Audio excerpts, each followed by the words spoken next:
Phishing is by far one of the most common methods for infecting organizations with ransomware. The reason for this is that people are very comfortable receiving emails. Typically, ransomware emails will masquerade as an email from a major brand. There will be an element of social engineering included in the email, such as if you don't recertify your account, it will be disabled within 24 hours.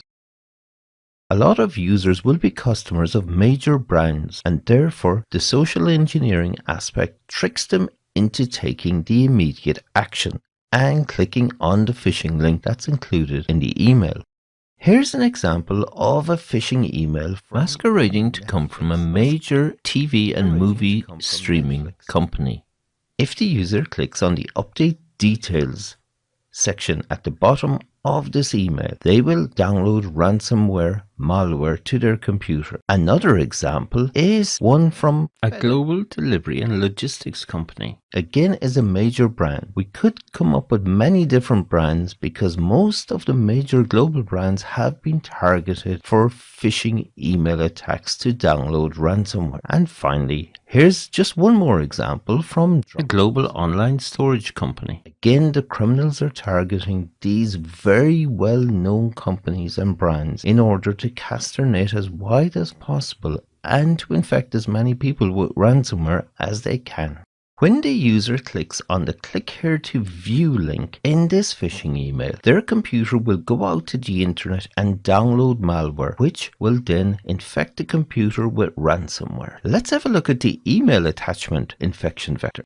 Emails that are sent to infect computers with ransomware are usually sent to require action on behalf of the user. Emails always have an attachment and commonly a zip file attachment, but it can also be a standard Word document or other types of documents attached to the email. There's also a sense of urgency associated with the message on the email. For example, here is the invoice for the goods you ordered. If a user doesn't recognize the order, which of course they won't because it's fictitious, then they're more likely to double click on the invoice to see exactly what the order detail was. And at that stage, they'll infect their computer with ransomware. You might remember in the first module, we looked at the Cerber ransomware, and that came from a Word attachment. That Word attachment was an attachment that was sent around in an email. One thing you shouldn't forget though is that emails are not the only tool for attachments.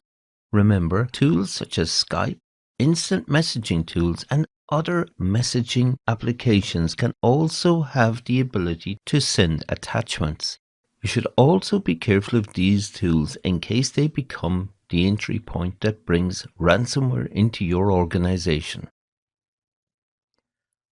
I want to show you this chart from the Trend Micro 2016 Annual Security Roundup. The people at Trend Micro were good enough to allow me to use this chart in my course. It has some really interesting information on it. Trend Micro is one of the largest email filtering companies in the world, and they see millions of attachments every day that are malicious. Let's dig in and have a look at some of what they found and the recent trends towards the end of 2016. We can see in early 2016, in particular during February, that Microsoft Word documents were one of the more common infection attachments that were filtered by Trend Micro. But in June, we notice a significant change. This blue color here relates to JavaScript files. We can see a significant growth in JavaScript files, and also in the month of August and September in particular, a substantial growth in WSF files. WSF files are Windows scripting host files.